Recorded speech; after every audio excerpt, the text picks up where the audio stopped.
This week I have been a crim. My eldest son Kerry-Ann, who is 9, who I found out last night in the back garden, already knows the dates of the First and the Second World War. I hadn't even committed that to memory. My 9-year-old son knows the dates of both of the World Wars.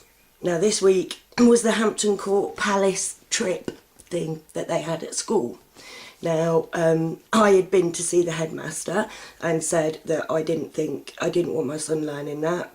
And then the deputy head, I think she is, I'm not quite sure, if you go with him, could he go then? And it's like, well, I thought, well, that could be better. It all fell to bits. So what happened, Kerry-Ann's class went to Hampton Court Palace and I kept Kerry-Ann and Corey both off school for the day.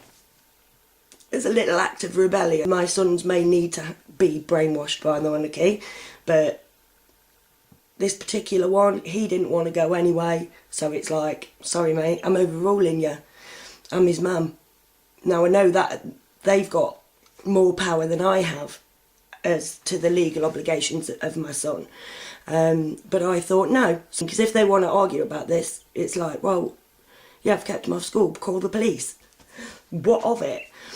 The whole point of me not wanting my son to go to Hampton Court Palace is that I don't want him to learn that that the monarchy can chop his head off if he pisses them off in any way. You'll be laughing at me right now. You'll be going, oh, you miserable cow. Oh, some people just pick holes in everything. But you don't realise, right, that these trips that the kids go on are so that when they grow up, they see the monarchy as huge. Because when you're little, when you go around these places, they are huge. Look at all that ornamental stonework. Look at all the gold. Look at all the opulence. Over 1,000 rooms. Great. Now, as we're going on about education, all right, Ed Balls.